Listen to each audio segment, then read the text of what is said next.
예, 안녕하세요. 이제 부동산학개론 기본 강좌 29강을 보도록 하겠습니다.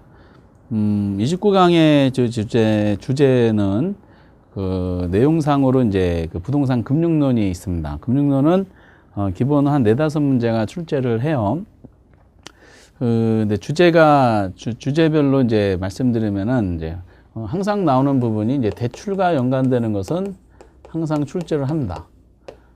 대출에 대한 부분은 이제 그 몇 가지가 있죠. 대출을 얼마 받을 수 있냐, 대출 가능 최대 금액, 요거를 하고, 그리고 이제 상한에 대한 부분이 등장하는데, 이 금융론이 이제 한 최대로 5문제라고 봤다. 최대 잡았을 때, 여기서 기본으로 한 2문제 정도가 출제를 합니다.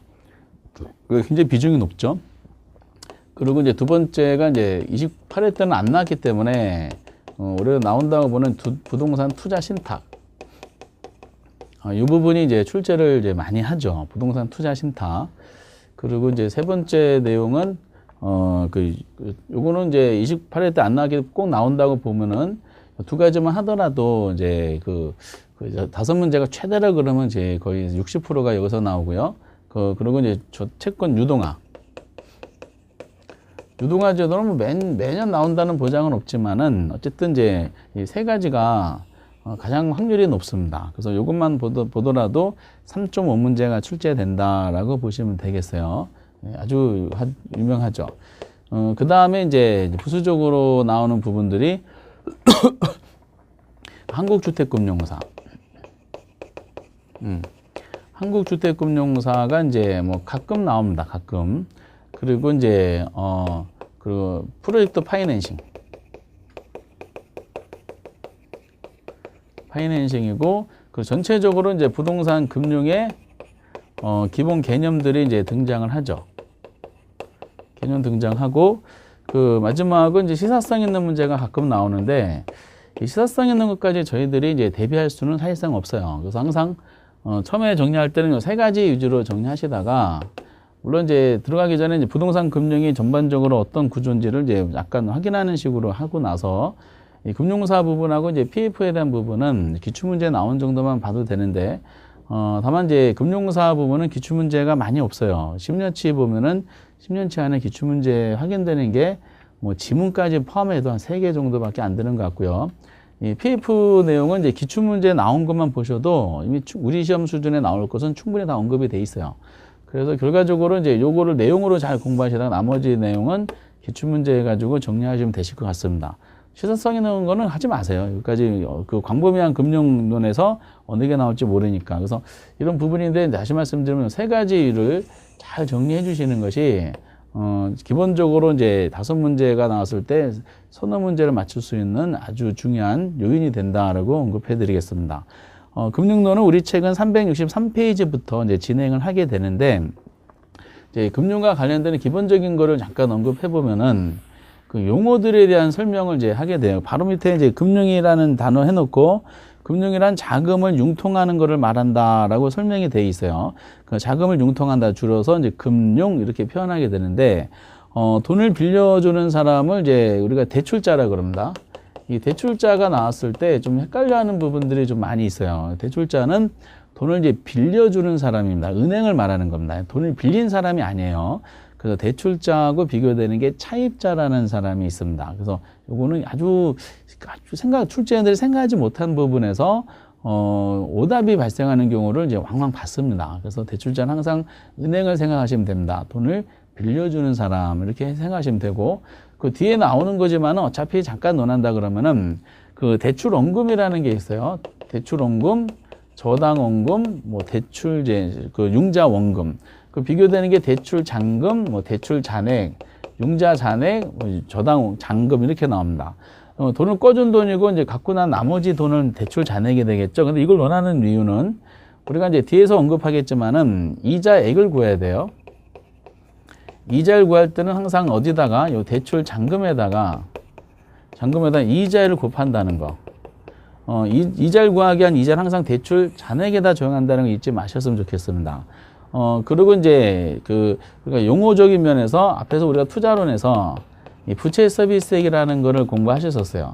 이 부채 서비스액은 이제 그 투자 현금 흐름상에서 소득이득에서 순영업 소득과 세전 현금 수지 사이에 있었던 거거든요. 이게 원리금 상환액이야. 근데 이 부채 서비스란 말이 투자론에서는 주로 나오지만은 이 용어가 금융론에서는 통일이 안 돼 있어요.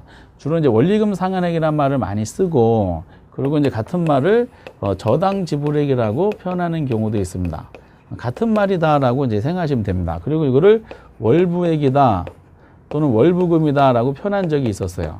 이건 좀 드물게 나오지만은 이 네 가지가 동일한 의미를 가진다고 생각하시면서 우리 중개사 시험에서 이제 언급했던 용어다라고 보시면 되겠습니다. 근데 이제 우리가 부채 서비스 공부했는데 저당집으로 나온다든지 그러면 좀 당황하시는 거를 이제 몇 번 봤어요. 이렇게. 뭐 기타 등등 이제 용어들이 있지만은 뭐 특별하게 이제 어려운 내용은 아니고 가장 이제 황당했던 것은 이제 대출자를 돈을 빌린 사람으로 오해하셔가지고 이제 틀리신 분들이 조금 안타까웠던 상황이 발생했습니다. 기출문제를 안 보셔서 나타난 현상이고, 이 내용들을 이제 본문에 들어가면은 언급하게 될 겁니다.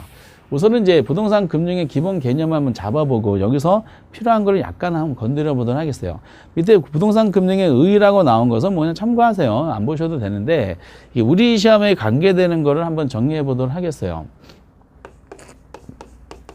약간 이제 기초를 잡으면은 처음이니까 부동산 금융이란 이렇게 이제 표현이 되어 있습니다.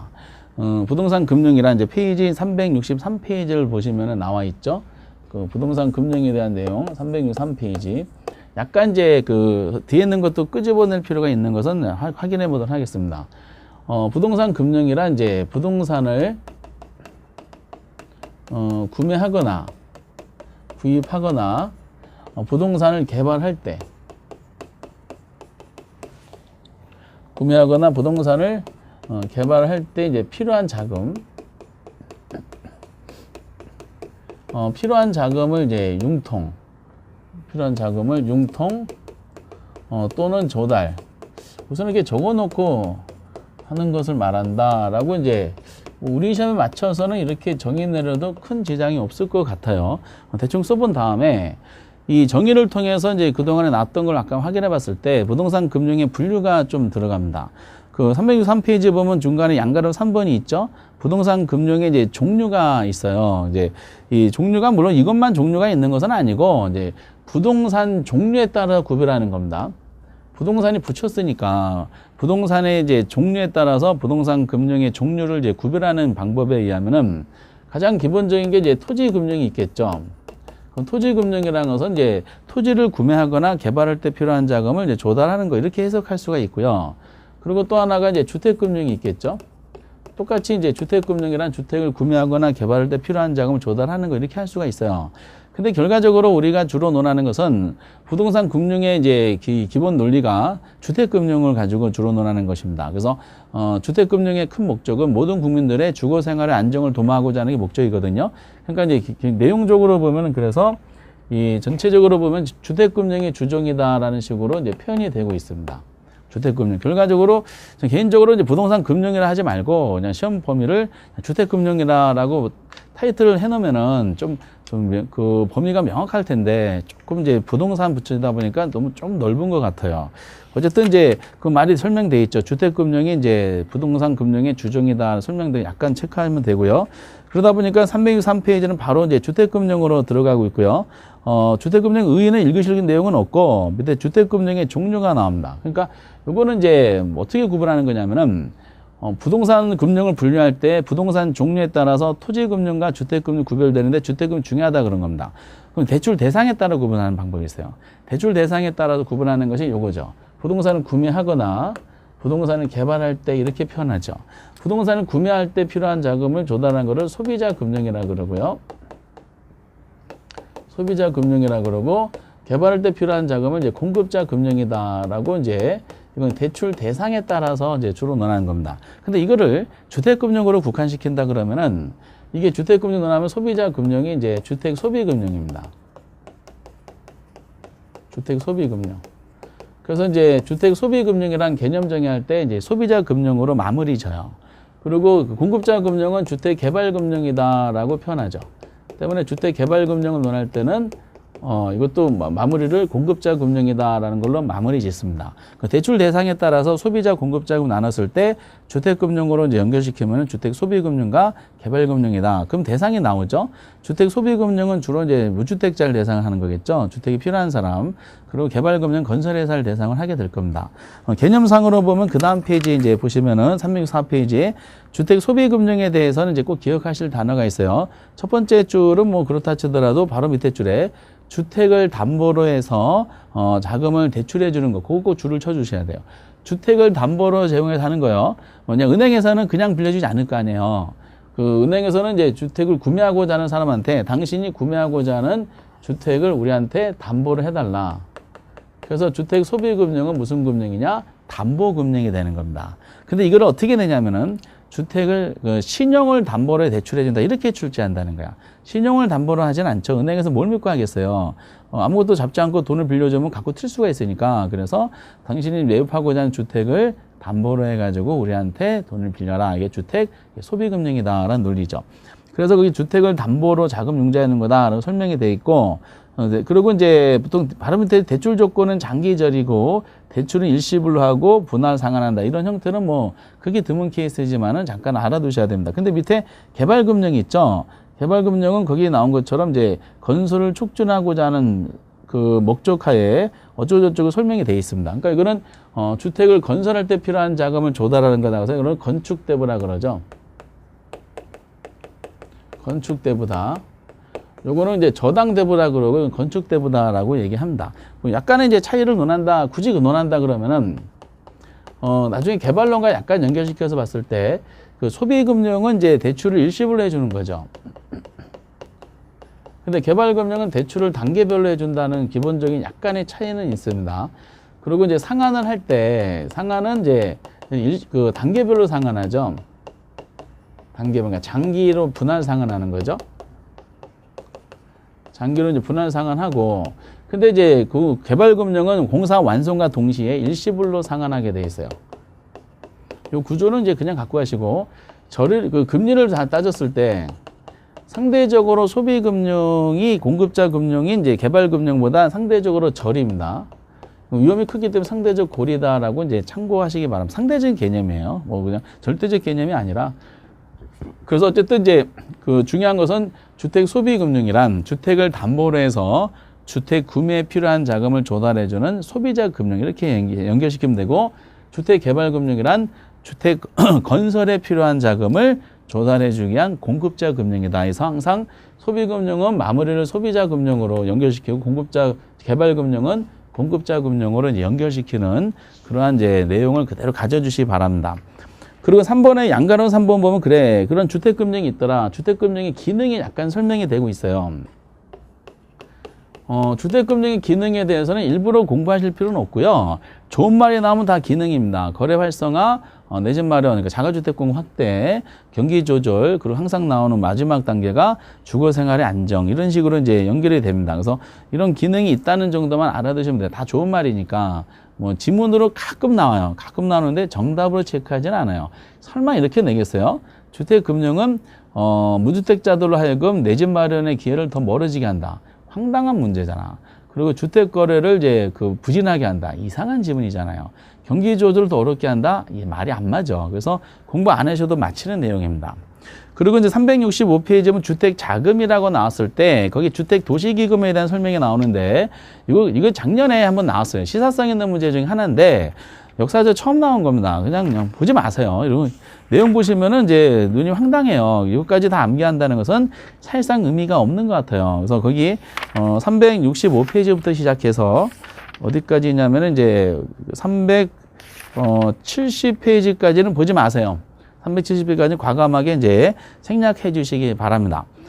그리고 이제 371페이지 아까 용어를 잠깐 논했었지만은 뭐 용자 원고가 용자 장구는 아까 말씀드리는 거 잠깐 참고하시고 밑에 대출할 때 그 LTV랑 DTI라는 논리가 나는데 여러분 잠깐 보류하세요. 이거는 보류하시는 이유가 책에는 이제 그 DSR에 나와 있지만은 이제 올해부터 지금 구체적인 실천은 안 보이는데 아마 빠르면 2월 달 정도 될 텐데 이제 신 DTI가 나올 겁니다. 신 DTI하고 책에 나온 DSR은 좀 공식이 다르더라고요. 그래서 기존의 DTI는 좀 다르고 그래서 요거는 이제 항상 나오는 문제이기 때문에 올해 신 DTI가 정해지면은 신 DTI하고 대부 비율을 적용시키는 대출 금액이 얼마인지가 아마 계산 문제로 등장할 거예요. 때문에 이 부분은 나중에 보도록 하겠어요. 이게 실체가 보여진 다음에 거기에 맞춰서 문제를 구성을 하도록 하겠습니다. 그래서 신DTI가 나오면은 기존의 기출문제 중에 필요한 부분은 좀 수정하면서 하셔야 될 것 같습니다. 그래도 아마 큰 틀은 큰 차이가 없을 것 같아. 그래서 이거는 이제 중요한 부분이긴 하지만은 이제 그 대부 비율을 이미 했고 DTI 부분은 책에 있는 내용들은 기존의 DTI고 신 DTI 가지고 하셔야 된다는 것만 우선 알고 계시기 바랍니다. 그 정도면 돼요. 그리고 이제 좀 책을 좀 점프해가지고 어디 거를 잠깐 먼저 보셔야 되냐면은 책에 여러분들은 이제 그 387페이지의 내용을 한번 보셨으면 좋겠어요. 이게 앞에서 나와야 될 내용인데 좀 뒤에 나와가지고 부동산 금융을 이제 분류하는 이제 사고 방식이잖아요. 그런데 어쨌든 이제 소비자 금융과 개발 그 대출 대상에 따라서 이제 이렇게 두 가지로 구분하고 부동산 종류에 따라 구분하기도 하지만은 자금을 이제 융통하는 겁니다. 자금을 융통하는데 어디로부터 융통하느냐? 융통하는 이제 그 출처에 따라서 구분하는 거였어요. 자금 출처에 따라서 구분할 때 이게 직접 금융이 있고요. 이 내용은 책이 없어요. 간접 금융이 있습니다. 말 그대로 직접 금융은 돈을 가진 사람을 만나서 그 돈을 가진 사람한테 직접 자금을 조달하는 방법이고, 간접 금융은 중개업자를 통해서 자금을 조달하는 방법이에요. 그런데 부동산 금융은 출제는 이걸 아직까지 안 낸 배경은 당연하다고 생각해서 안 내는 것 같아요. 근데 모의고사를 내드리면 좀 그렇지 않거든요. 그러면 부동산 금융은 직접 금융이 일반적일까 간접 금융이 일반적일까? 그러면 당연히 간접 금융이 일반적입니다. 왜냐하면 저희들의 자금을 조달하는 방법은 돈 있는 사람을 찾아가서 지금 돈을 빌려주세요 라고 하는 것이 아니라 은행을 통해서 자금을 조달하는 겁니다. 은행은 본인 돈을 조달해 주는 것이 아니라 이제 예금자로부터 유치한 돈을 모아서 적정 규모 됐을 때 이걸 필요한 사람한테 대출해 주는 거죠. 중개업자 역할을 하는 거예요. 그래서 간접 금융이 일반적이다라는 논리고, 그리고 또 하나가 이제 방금 책에 나왔던 387페이지인데 자금을 융통하는 이제 방법에 따라서 논하는 겁니다. 페이지 이제 387페이지에 나와 있어요. 요게 좀 나와. 이 전체적인 내용 중에 아마 요게 제일 많이 나오는 것 같아요. 거기 보면은 이제 부채금융 방식이 있고요. 부채금융 방식이 있고, 그리고 이제 지분금융 방식이 있습니다. 우선 요 두 가지를 구별을 잘 해주셔야 돼요. 두 가지 구별하는 것은 28회 때도 당연하기보다는 이제 나와 있는데 이게 종종 나옵니다. 지문으로도 최소 자주 등장하니까 전체적인 문제 냈을 때 부채금융 방식이란 말은 타인 자본을 조달하는 거예요. 타인 자본을 조달하는 것이고, 지분금융 방식은 자기 자본을 조달하는 방식입니다. 그럼 성질이 좀 다른데 부채금융 방식은 이제 소구대부 성질을 가지고 있고요. 소구금융, 소구대부. 근데 이제 지분금융 비소구대부 성질을 가지고 있다라는 것이 기본적인 내용이죠. 비소구대부. 소구대부라는 것은 빌린 돈은 반드시 갚아야 된다는 이제 의무감이 있는 거죠. 그래서 만약에 부채금융의 소구대부는 만약에 갑돌이가 은행으로부터 자금을 조달받았다. 이게 부채금융 방식이야. 그러면 자금을 조달할 때 은행은 돈을 꾼 거야. 이 사람은 채무자가 되고요. 이 사람은 채권자가 됩니다. 그럼 자금을 조달할 때 은행 그냥 주지 않겠죠? 뭐를 요구해요? 담보를 요구합니다. 담보를 요구했는데 담보 가격이 얼마 잡았더니 10억짜리 담보 가격 제출해줘서 대부비를 50% 범위내줘가지고 5억을 대출해줬어요. 그럼 차입자는 꼭 갚아야 될 의무가 있는 겁니다. 갚아야 될 의무가. 이때는 이제 채권 관계가 생기죠. 채권 채무 관계라는 법률 관계가 생기는데 채무자, 채권자가 돼요. 그 상환을 했어. 빌린 돈이 5억인데 상환한 금액은 2억 원은 상환했어. 얼마 남았어요? 3억 원이 남았어요. 그럼 2억 상환하고 배째라 나왔어요. 못 갚겠다라고 채무불이행 선언한 거예요. 그러면 5억 빌렸는데 2억 회수됐으니까 은행 입장에서는 얼마 남았어요? 3억 원이 남아 있잖아요. 근데 그러면 이제 이거를 회수하기 위해서 담보를 잡은 이 담보를 저당권 실행하겠죠. 은행은 저당권자니까 저당권 실행하면서 이제 경매에 붙이겠죠. 경매에 붙였는데 이 경매 계속 유찰됐어요. 물건이 안 좋은가 봐. 그래서 이제 결과적으로 이게 1억에 매각됐어요. 그러면 담보물건 가지고 이제 처분했더니 1억에 매각돼 있으니까 회수된 돈 2억 하고 담보물건 저당권 실행해서 1억 회수됐으니까 남은 것은 얼마 남았어요? 2억 남았지? 그럼 2억 원은 그럼 어떻게 회수할까? 은행 입장에서는.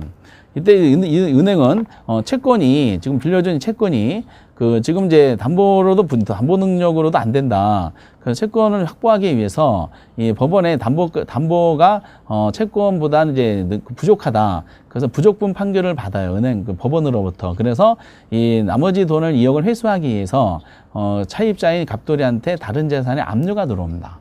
그래서 끝까지 빌려준 돈을 끝까지 추적해서 회수한다는 것이 소구대분 논리입니다.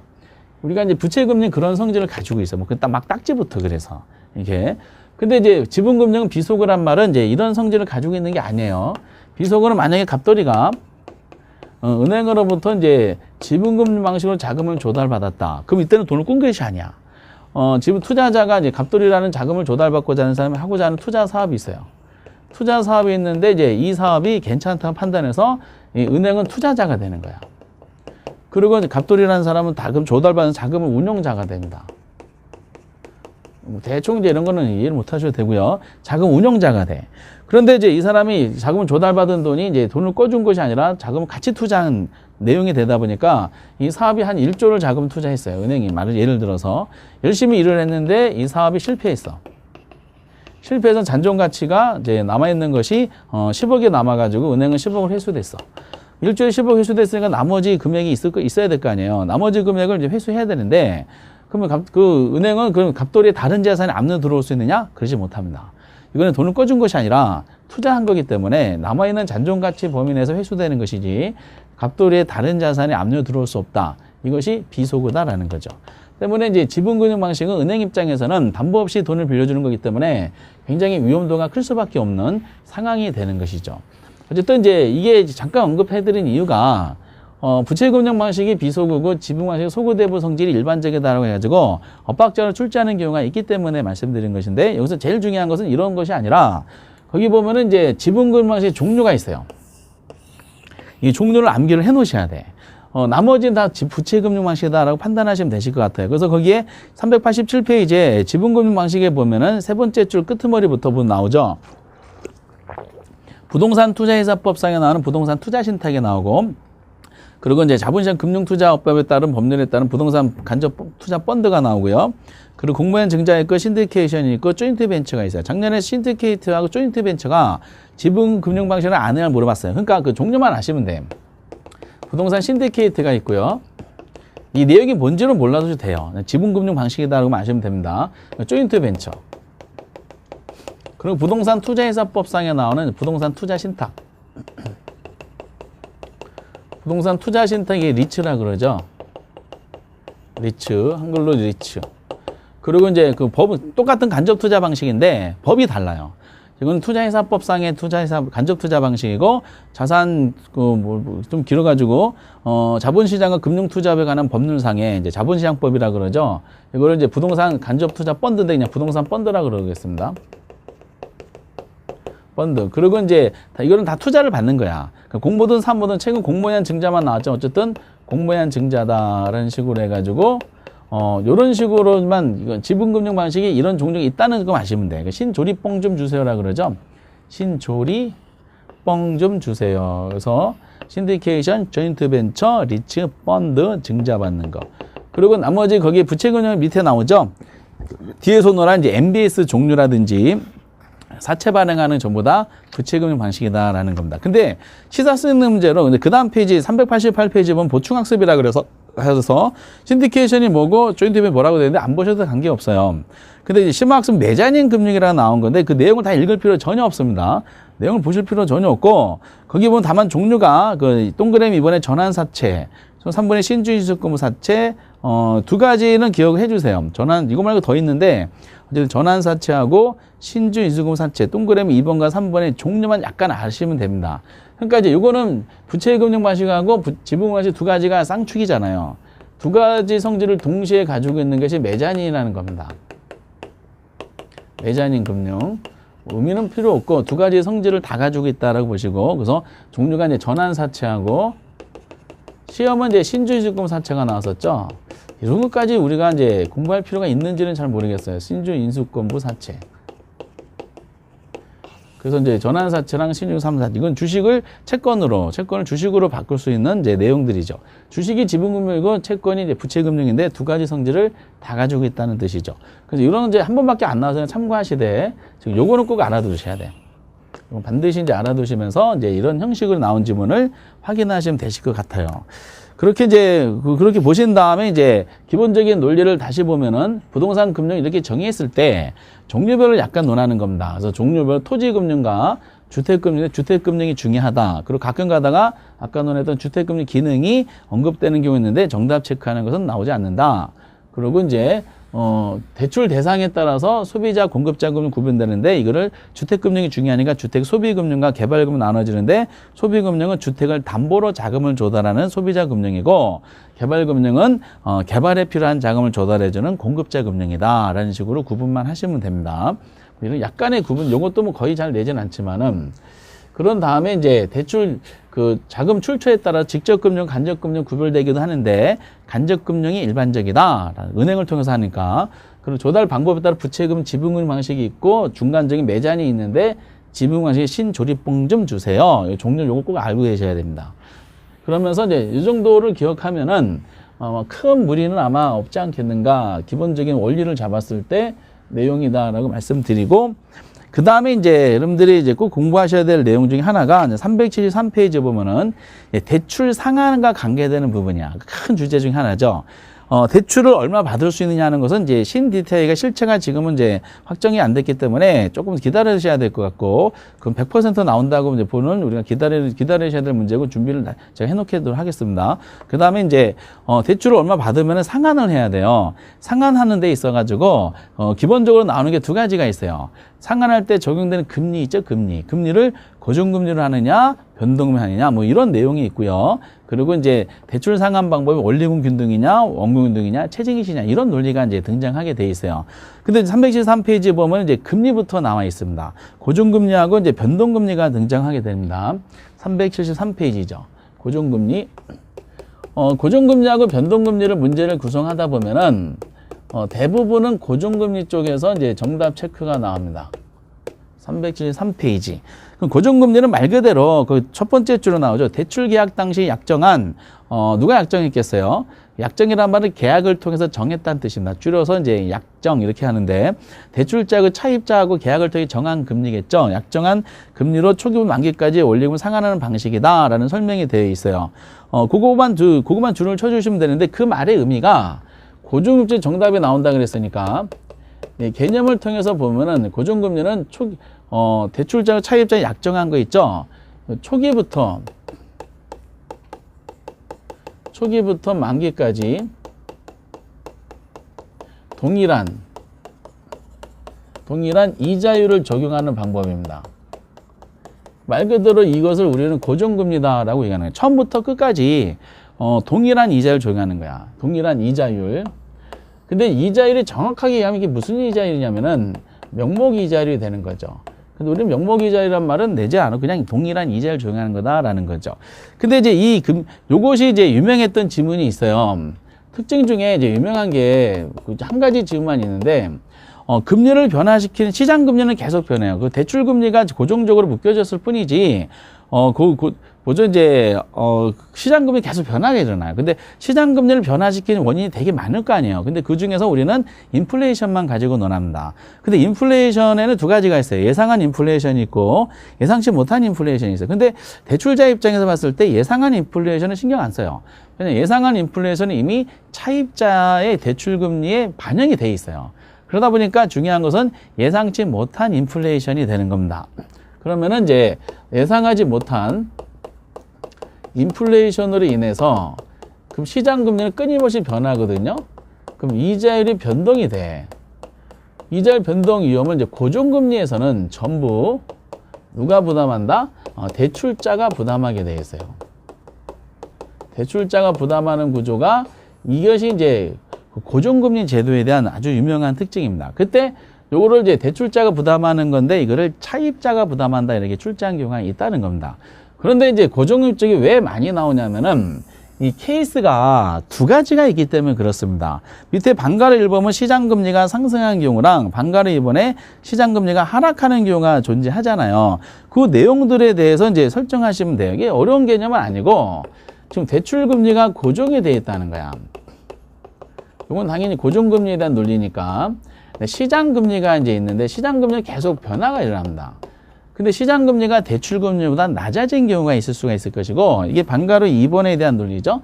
그리고 이제 거꾸로 대출금리가 시장금리보다 낮아지는 경우가 있어요. 시장금리가 높아진 경우가 될 거예요. 대출금리 약정에서 고정돼 있으니까. 그럼 단순하게 여쭤보면은 이런 경우는 이제 누가 불리합니까? 라는 식으로 언급해요. 그럼 시장금리가 대출금리 낮아졌을 때는 누가 불리할까? 이때는 차입자가 불리합니다. 돈을 빌린 차입자가 불리하게 돼 있어요. 그 상식적으로도 본인이 이제 과거에 대출을 10%를 받았어요. 근데 시장금리는 계속 낮아져가지고 1%까지 떨어졌다라고 가정해 보세요. 그럼 만약에 이 사람이 이제 기존의 차입자 입장에서는 본인은 10%를 고정적으로 계속 상환하고 있지만 지금 받으면은 1% 받을 수 있다는 거야. 시장금리라는 것은 지금 당장 받았을 때 적용되는 대출 이자율이라고 생각하시면 돼요. 대출금리는 기존의 차입자가 지금 상환할 때 적용되는 기존의 이자율이라고 생각하시면 됩니다. 그런데 이제 본인은 10%인데 지금 받은 1% 상환하고 있는데 남들은 1% 받는 거야. 기분이 언짢을 거 아니에요. 그러면은 차입자는 이제 이 본인이 불리하다는 거를 당연히 알까 모를까? 당연히 알아요. 그러면은 시장금리 계속 낮아지는 상황이 되면은 차입자 무슨 생각하냐? 조기 상환할 생각이 높아지게 돼요. 그러니까 차입자들의 조기 상환 가능성은 어떻다? 증가한다는 말이 그래서 나오게 되는 겁니다. 다만 조기 상환 가능성이 증가되는 경우는 어느 경우? 시장금리가 낮아진 경우에 그럴 가능성이 많다는 뜻이 되는 거죠. 잊지 마셨으면 좋겠어요. 어쨌든 이제 그러면 이거를 기존 거를 상환하기 위해서 기존 대출을 또 대출 받겠죠. 신규로 대출 1% 받아다가 그 기존 대출을 조기 상환하는 거. 이거를 대환이라 그럽니다. 대환. 이렇게. 어쨌든 논리고. 그럼 이제 여기서 문제가 이제 대출자가 문제가 돼요. 대출자는 이제 대출금 10%를 약정했을 때, 이거 가지고 이제 이자수를 계속 받아가지고 여러 가지 미래 계획을 세웠을 거예요. 그런데 차입자 조기 상환하다 보니까 은행들은 이제 그 문제가 생겨요. 조기 상환하게 되면은 대출자들은 더 이상 이자 수입을 얻지 못하는 일이 발생하게 돼요. 이런 경우를 우리가 뭐라 그러냐면은 대출자들이 부담하는 조기 상환 위험이다라는 거죠. 때문에 조기 상환 위험은 어떻다? 점점 증가하는 일이 발생할 수밖에 없지 않느냐라는 논리가 등장하게 되는 겁니다. 그럼 여기서 이 조기 상환 위험이란 말이 나왔어요. 만기 전 변제 위험이죠. 조기 상환 위험은 그래 두 가지를 아셔야 돼. 조기 상환 위험은 금리 하락 시기에 나타나는 거야, 금리 상승 시기에 나타나는 거야. 그렇죠? 금리 하락 시기에 나타나는 것이고 고정금리 제도에 심각해요? 변동금리 제도에 심각해? 그렇죠? 고정금리 제도에서 심각하게 되는 거예요. 변동금리에서는 조기 상환이 일어나면은 이제 조기 상환 못하게 금리를 낮춰줄 수 있지만은 고정금리는 그럴 수가 없으니까 그렇습니다. 그래서 이제 요거는 내용입니다. 그러면은 대출자들도 선수죠. 그러면 차입자들이 이런 상황이 발생해서 본인이 불리하다는 것을 인식하고 해결하기 위해서 조기 상환 증가한다. 그러면 더 이상 이자수를 얻지 못하는 조기 상환 위험이 증가할 수밖에 없는 문제를 대비를 해. 대비하기 위해 조기 상환 일정 부분 억제시켜야 되죠. 그래서 조기 상환 수수료 등을 부과해가지고 조기 상환에 대한 부담을 주게 만드는 것이 은행의 대처 방법이다라는 거죠. 요거는 그렇고, 근데 이제 요런 상황이 발생할 때가 또 문제가 돼요. 이게 10%인데 예를 들어 시장금리 20%까지 높아졌다. 이 상황에 누가 불리하겠어요? 당연히 누가 불리하냐면 대출자가 불리합니다. 근데 대출자가 불리하다는 거를 우리 시험 표현은 어떻게 했냐? 옛날처럼 단순히 대출자가 불리했다라는 식으로 이제 표현한 것이 끝나는 것이 아니라 대출자들의 이제 수익성이 악화된다라고 표현했어요. 수익성이 악화된다. 근데 수익성이 악화된다 그랬을 때 이거를 구체적으로 표현한 지문이 있습니다. 대출자들의 무슨 금리가 실질 이자율이 하락하게 돼 있어요. 실질 이자율이 하락한다. 그 실질이 하락한다는 것이 뭐죠? 이게 은행의 수익성이 악화된다는 뜻으로 해석하셔야 돼. 그럼 요 두 가지 상황이 이제 어떻게 되는 거냐면은, 그 전에 우리 시험에서 보면은 이제 이 대출 금리보다 시장 금리가 높은 상황이 있잖아요. 이거를 직접적으로 시장 금리가 대출 금리 높은 경우 이렇게 표현하는 경우도 있지만은 요거를 얼만큼 이해하시는가를 이제 인플레이션 가지고 논하는 경우가 있어요. 어떻게 노냐면은 혹시 기출문제 푸시다가 실제 인플레이션이 예상한 인플레이션보다 높다면 만약에 이렇게 나왔어요. 높다면 그러면은 이 상황을 떠오르셔야 돼. 그럼 실제 인플레이션이 예상한 인플레이션 높다는 말은 결국 이 말 자체가 어떤 의미를 가지냐면은 시장에서는 예상하지 못한 인플레이션이 터졌구나라고 바로 떠오르셔야 돼. 이 상황이 발생한 거구나. 그러면 이제 이 논리를 펼쳐지기 위해서 보통 실제 인플레이션이라고 할 때는 얘는 예상한 인플레이션하고 예상하지 못한 인플레이션 두 가지를 합한 걸로 구성되어 있다라고 가정하셔야 돼. 그럴 때 저희들이 보통 명목 이자료라는 것이 있어요. 이 명목 이자료라는 것은 아까도 이제 책에 잠깐 나왔지만은 이거를 이제 경제학적인 표현은 명목 이자료라고 그럽니다. 그런데 그 고정금리는 이 명목 이자율이 똑같은 거를 우리가 고정금리라고 이제 말씀을 드렸잖아요. 고정금리 제도는. 근데 이제 명목 이자를 같은 말로 대출자하고 차입자가 계약을 통해 정한 이자라 그래서 이거를 계약 이자료다라고 표현하는 경우도 있고, 계약을 통해 정했다 그래서 이거를 약정 이자료라고 표현하는 경우도 있어요. 그렇기 때문에 어쨌든 명목 이자율은 이렇게 되는데, 기본적으로 명목 이자를 구성할 때 얘는 실질 이자율에다가, 이건 계산 문제 못 내. 요 구조는 그냥 이런 논리를 왜 이런 일이 발생할 수가 있을 수 있겠느냐라는 거를 계략적인 데이터 가지고 논하는 겁니다. 실제로 이자율이 굉장히 은행 입장이 중요한 거야. 왜냐, 실제로 이자율은 은행에서 돈을 그냥 빌려주지 않잖아요. 그러면 은행에서 이제 기본적으로 대출자로서 차입자 돈을 빌려주면은 차입자를 확보해야 될 것이 있어요. 은행들은 이제 돈을 빌릴 때 예금자한테 유치한 돈을 빌려줘. 그러면 이 실제 이자율에는 예금 이자율이 들어가 있어요. 그리고 은행도 직원이 많잖아요. 직원들 인건비가 들어가 있고요. 지점이 또 수천 개가, 수백 개가 있잖아요. 그러니까 지점마다 관리비가 있고 임대료가 나갈 겁니다. 그리고 이제 광고도 많이 해야 되니 각종 경비가 나갈 것이고, 그리고 재세금과금이 나갈 것이고, 은행도 먹고 살아야 되니까 마진이 붙어야 돼요. 이렇게. 그래서 이런 부분이 여기 다 들어가 있기 때문에 실질이 훼손되면 안 돼. 그래서 은행은 처음에 대출할 때부터 요거는 예를 들어 4%는 실질이자를 최소 벌어야 된다라는 거예요. 여기 훼손되면 은행은 망하게 돼 있어요. 근데 여기 반영이 안 된 것이 이제 예상한 인플레이션이 반영이 안 됐어요. 예상한 인플레이션은 1년 동안 얼마 정도 나올 것이 추정해가지고 차입자한테 전가시키면 대출 계약을 작성합니다. 여기 한 2%다라고 가정해요. 그럼 대출 당시에 은행은 차입자를 만나서 고객님은 이런 구조 때문에 6%를 상환하면 됩니다. 이렇게 상환할 때 6% 이자를 적용하면 됩니다. 라고 이제 대출 계약서를 작성한 거야. 그런데 이제 쭉 봤더니 예상한 인플레 은행은 2%를 잡았는데 실제 인플레가 5%가 발생을 한 거야. 그럼 실제 인플레이션이 예상한 인플레이션보다 지금 큰 상태잖아요. 그럼 무슨 일이 터진 거야? 실제가 예상보다 크면은 예상치 못한 게 몇 퍼센트? 3%가 추가적으로 발생한 거죠. 그 예상치 못한 인플레가 터져버린 거예요, 이렇게. 그 예상치 못한 인플레이션은 고정금리 전부 다 누가 부담한다 그랬어요? 예상치 못한 인플레이션 전부 다 대출자가 부담하는 거예요. 그럼 이게 이제 1년 동안에 벌어진 사건이다라고 가정해 보세요. 1년 후가 됐어요. 1년 후가 됐는데, 그러면은 1년 후에 이제 대출 당시 6%였던 명목이자율이 1년 후가 되면 몇 퍼센트가 될까? 예상치 못한 게 3%가 추가 더 나왔어. 그때는 몇 퍼센트가 된다? 그렇죠. 이건 그냥 6%야. 왜? 무슨 금리이기 때문에? 고정금리이기 때문에 그래요. 고정금리는 이 명목이자율이 항상 똑같다는 뜻이에요. 그 은행들은 6% 받아서 원래 계획된 대로 예상대로 2%가 나오면은 4% 실질을 받아가지고 뭐라고 이제 월급 주고 인건비 그리고 이제 임대료도 하려고 그랬는데 예상하고 2%만큼 뿐만 아니라 3%가 추가로 더 나타난 거야. 그럼 6% 받아다가 결국 이제 인플레이션 5% 해결하는 써버리면은 실질 이자는 몇 퍼센트가 돼요? 1%로 추락하게 돼요. 그 은행은 그걸 직원들 월급 못 주고 예금자들 이자 못 줘가지고 부도가 난다는 뜻이에요. 그래서 이제 이 말이 시장금이 높아지면 은행의 수익성 악화된다는 말이 그래서 실질 이자율이 하락할 우려가 커진다는 뜻이야. 그러면 시장금리가 높아졌을 때 대출금 고정을 해줄 때 시장금 높아지면은 이런 일이 발생할 것이라는 것을 은행은 처음부터 알아요. 그래서 이걸 대비를 하죠. 고정금리 어쩔 수 없이 대출할 때 대비하는 방법이 처음부터 금리를 높여요. 초기 금리를 높인다는 말이 나옵니다. 처음부터 금리 높아. 그래서 여기서 나타나는 요것이 시험에 아주 자주 나오죠. 그 대출할 당시 초기 금리가 그래서 고정금리를 했을 때하고 변동금리를 했을 때 보면은 당연히 어느 게 높은 게 현실적인 내용이야? 고정금리가 높은 것이 현실적인 내용입니다.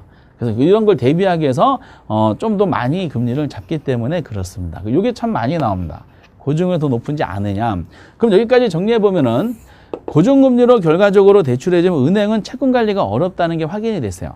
시장금리가 낮아지면은 차입자의 조기 상환으로 이자수를 얻지 못한다는 문제가 생기고, 시장금리가 높아지면 본인들의 수익성이 악화될 것이라는 문제가 생겨요. 그럼 이런 일이 발생하는 거를 이제 고민할 필요 없는 것은, 그러면 고정금리를 안 해주면 돼. 무슨 금리를 하면 돼? 변동금리 해주면 되는 거죠.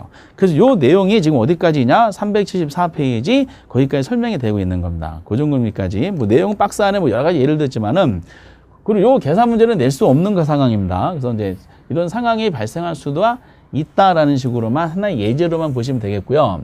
그럼 자연스럽게 이제 고정금리보다는 은행들은 변동금리 제도가 이제 등장하게 되겠죠. 변동금리 제도는 특징 몇 가지만 암기하시면 돼. 어차피 고정금리 쪽에서 기본적인 문제가 나오니까 책도 많이 정리해 드려야 될 것 같아요.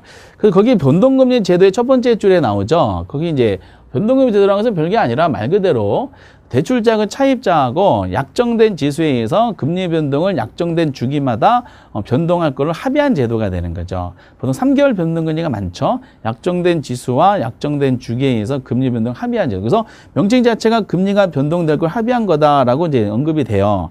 그래서 거기 보면은 이제 두 번째 주 끝으로 보면은 대출자 측에 발생할 수 있는 이자 변동을 차입자 전가시 고안된 제도가 변동금리다라고 설명이 돼 있잖아요. 결과적으로 아까 이제 고정금리는 예상치 못한 인플레가 터져버렸어. 그래서 이자율이 변동됐어요. 그거 전부 누가 부담해? 대출자가 부담하는 거잖아. 근데 대출자가 부담했던 내용에 이자 변동 위험의 전부 또는 일부를 누구한테? 차입자에게 전가시키기 위해서 고안된 제도가 뭐다? 변동금리 제도가 돼요. 근데 여기서 또 하나 논점이 차입자의 전가시키기 고안된 제도인데 특징은 제가 판사해드린 것만 잠깐 보시면 되는데 전부를 떠는 게 현실이냐 일부를 떠는 게 현실이냐 했을 때 현실적인 상품은 일부를 떠는 게 현실이야. 전부를 떠는 기능은 없어요. 왜냐? 금리 변동 주기 현상 때문에 그렇습니다. 3개월 변동금리, 6개월 변동금리, 금융호사, 디딤돌 대출 같은 것은 5년 변동금리도 있으니까. 근데 어쨌든 이제 일부를 떠는 게다 보니까 결국 정리해보면은 고정금리는 이자 변동 위험을 전부 다 대출자가 부담하는 건데 비해서 예상치 못한 인플레이션으로 인한 이자 변동 위험을 변동금리는 대출자고 차입자고 같이 부담하는 구조다라고 이제 이렇게 해석해 주셔야 돼요. 근데 은행은 선수잖아요. 그래서 본인이 덜 부담하고 싶어. 그래서 나오는 내용이 뭐냐면은 일부를 떠는 기능 과정 중에 금리 변동 주기가 나옵니다. 금리 변동 주기 6개월이냐 3개월이냐 1개월이냐 뭐 5년이냐 이런 식으로 금리 변동 주기가 짧을수록 이제 누가 이제 유리하냐라고 하면은 대출자가 유리해요. 대출자가 유리한 이유도 나왔었죠. 차입자에게 신속하게 전가할 수 있기 때문에 6개월보다는 3개월, 3개월보다는 1개월, 1개월보다는 일주일 이런 식으로. 근데 길수록 누가 유리하다? 차입자가 유리해. 왜? 차입자에는 선택권이 높기 때문에 그래요. 그럼 결과적으로 이것 때문에 등장하는 위험이 채무불이행 위험이야. 채무불이행 위험은 금리 상승 시기에 나타날 수밖에 없는 거죠. 금리 상승 시기. 채무불이행 위험이 이제 드물게 나오는데, 이거는 이제 변동금리 제도가 높으냐, 아니면 고정금리 제도가 높으냐라고 했을 때, 변동금리 제도가 높다는 것이 일반적이다라고 보셨으면 좋겠어요. 고정금리는 금리가 안 높아지니까, 근데 변동금리 금리가 높아지니까 결국 상환에 대한 부담이 커질 수밖에 없겠죠. 그래서 채무불이행 위험은 변동금리 제도가 높은 것이 일반적이다. 요즘 같은 시대적 상황이죠. 그러다 보니까 너무 이제 만약에 5%부터 출발했는데 금리가 이게 90%까지 극단적으로 높아졌다. 그럼 차입자 배제할 수밖에 없어요. 그러다 보니까 이제 정부가 개입을 해서 딱 한 번이가 나왔는데, 혹시 이 지문에 나오면 이거 알아두세요. 이자율 상한을 정하는 경우가 있어요. 이자율 상한을 정하는 제도는 그 변동금리라고 해서 5%부터 출발해서 이게 한도 끝도 없이 높아지는 것이 아니라 5% 출발한 상품이다. 플러스 최대 2%까지 받아라. 그래서 상한선을 정하는 겁니다. 이거 누구를 보호하는 거겠어요? 차입자. 차입자를 금리 변동 위험에서 보호하기 위해서 정부가 개입하는 거다. 이것도 가끔 나왔었고요. 그래 놓고 이제 책에 보면은 이제 밑에 이 374페이지에 보면은 이제 그 대출금리 구조가 나오는데 여기까지 보시면 돼요. 대출금리는 뭐하고 뭐 합의냐면은 기준금리, 변동금리를 논하는 겁니다. 기준금리 플러스 가상금리 합의다라고 보시면 됩니다. 기준금리는 이제 시장 상황을 반영해서 결정하는 것이고, 그리고 이제 가산금리는 차입자의 신용도를 반영해서 결정하는 겁니다. 차입자 신용도. 근데 이제 두 가지만 보시면 되는데, 변동금리라는 것은 이게 대출금리가 지금 변동금리야. 그 변동금리라는 것은 기준금리가 변하는 거냐, 가산금리가 변하는 거냐, 먼저 이걸 하나 아시면 돼. 결론적으로 변동금리는 뭐가? 기준금리가 변하는 상품이 변동금리라는 거 하나 꼭 기억해 주시고, 두 번째는 그 기준금리 역할하는 게 뭐가 있느냐는 거야. 우리 시험에서는 이제 CD금리라는 게 있고요. 그리고 코픽스라는 게 있어. 얘네들은 무슨 금리가 된다고요? 얘네들은 무슨 금리? 기준금리라는 거야. 기준금리. CD금리하고 코픽스가 가산금리를 연결시키면 안 돼. 때문에 CD금리가 상승하든지 코픽스가 상승하잖아요. 그러면은 기준금리가 높아지기 때문에 대출금리가 상승한다. 이렇게 연결시켜야 돼요. 얘네들은 이제 무슨 금리다? 기준금리. 그럼 다시 두 가지. 대출금리, 변동금리는 기준 플러스 가산인데, 변동금리는 기준에 변하는 게 변동의 상품이고, CD 또는 가산, 코픽스는 뭐다? 기준금리 역할을 하는 우리나라 지표, 금융지표다라고 정도만 아시면 됩니다. 그래서 375페이지에 뭐 CD가 뭐고, 그 376페이지에 이제 코픽스가 뭐라는 거 전혀 보지 마세요. 전혀 불필요한 내용이고요. 그 377페이지에 방가로 2번과 방가로 3번도 보지 마세요. 보실 필요가 없어요. 이런까지 공부하는 것은 사실상 무리가 있고, 377페이지 맨 밑에 특징은 아셔야 돼요. 특징은 지금 판서해드린 이 논리죠. 동그라미 1번 이런 말도 있죠. 변동의 담보대출 이자율 조정기가 짧을수록 대출 차입자의 전가는 대출자는 짧은 조정기를 원하다 되어 있죠. 조정기가 짧을수록 누가 유리하다? 대출자가 유리하다고 설명한 겁니다. 그리고 이제 동그라미 금리 상한을 정하는 거죠. 이자의 상한을 정하는 거야. 금리 상한을 정하는 것은 누구를 보호하는 거다? 그 차입자는 금리 상한 이상 금리 변동을 줄일 수 있다. 그러니까 누구를 보호하는 거? 차입자를 보호하는 정부의 조치다라고 보시면 되겠고, 요거는 말씀드린 내용이고, 378페이지 꼭대기 이제 보셔도 방금 논했던 거죠. 이 동그라미 3번에 고정금리 담보대출 금리가 변동 담보대출 금리 높다. 이걸 논한 거야. 초기 금리는 항상 어느 게 높다. 고정금리가 이거 변동금리보다 높다는 걸 알아두셔야 돼. 그 이유는 논하지 않으니까. 그리고 이제 동그라미 4번에 차입자의 신용자에 대출한다나 금리가 차등 적용된다 이렇게 돼 있죠. 이거는 무슨 금리이기 때문에? 가산금리이기 때문에 변동될 수 이제 가산금리를 적용받아서 이제 금리 대출 금액이 이제 또는 대출 금리가 이제 제한될 수 있다고 설명이 된 겁니다. 가산금리에 대한 논리고, 양가로 3번의 가격 수준 조정 저당 방식은 안 보셔도 돼요. 보실 필요가 없고, 그리고 이제 밑에 큰 3번에 그 378페이지 주택담보대출과 위험이라고 설명되어 있는 내용들이 오른쪽 쭉 설명되어 있죠. 이거는 다 기출문제 나온 걸 쏟아서 봤네요. 그냥 이제 우리 수요 공급에 대한 논리하고 앞에 걸 보시면 그냥 잡혀요. 한번 몇 가지만 볼까요? 378페이지의 담보대출하고 부동산 수요에 대한 설명인데, 동그라미 2번처럼 상식적이야. 대출금리 하락하면 수요는 어떻게 되겠어요? 증가하잖아요. 금리 하락하면은. 그리고 이제, 3번도 똑같아. 3번 똑같고, 4번도 보면은 또 대부비, 융자비 높아질수록 아까 논했잖아요. 대부비 높아져서 수요는 증가되겠지. 이건 앞에 논했던 것이고, 동일한 내용입니다. 그리고 이제 379페이지 대출자 입장에 논했을 때 내용이 나오죠. 일반적으로 융자 기간이 짧고, 그리고 이제 융자비율이 낮을수록, 대출 금리도 낮아진다 돼 있죠. 왜 그러겠어요? 대출자 입장에서 위험이 낮아지기 때문에 그런 거야. 그 당연한 말이고, 그리고 이제 반대로 동그라미 똑같은 내용이 동그라미 2번 나왔어요. 같은 내용이 지금 중복이 되고 있습니다. 그리고 이제 4번은 이제 콜금리란 말이 지금 안 나오니까 요즘은 기준금리로 바뀌시고, 3번에 보면 향후 인플레이션이 상승하기 예상된다면 금융기관은 대출금 인상할 수 있어요. 왜? 그것이 기준금리 높이는 요인이기 때문에, 시장 상황에 대한 반영하니까 기준금리가 높아지기 때문에 그래요. 그 동그라미 4번에 콜금리라면 옛날 금리고요. 콜금리를 기준금리로 바꾸세요. 기준금리가 인상하면 금리가 인상되죠. 왜? 기준금리 인상되고 높아지니까. 그리고 이제 동그라미 5번 봤더니 차입자의 취업 상태가 불안정하거나 과거 대출에 대한 연체 신청이 많대. 그럼 이런 사람이 신청하면 뭐가 높아져? 가산금리가 높아지는 거야.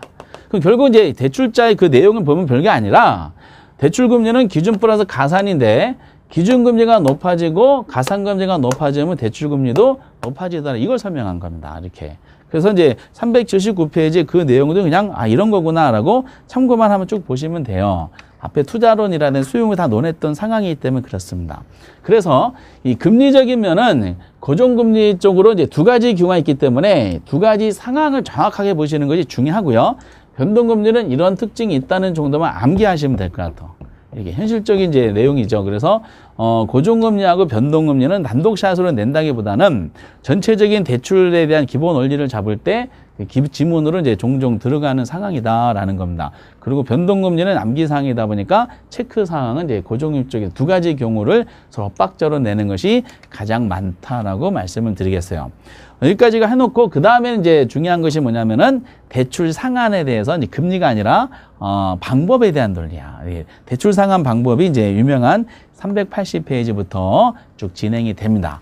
매년 출제되죠. 기본 하나, 계산 문제 포함 2개도 많이 나옵니다. 그래서 어떤 내용인지 다음 시간에 한번 살펴보도록 하겠습니다. 여러분들 이제 다음 30강에서 이거 할 테니까 잘 한번 또 정리해 주시기 바랍니다. 대단히 수고하셨습니다. 감사합니다.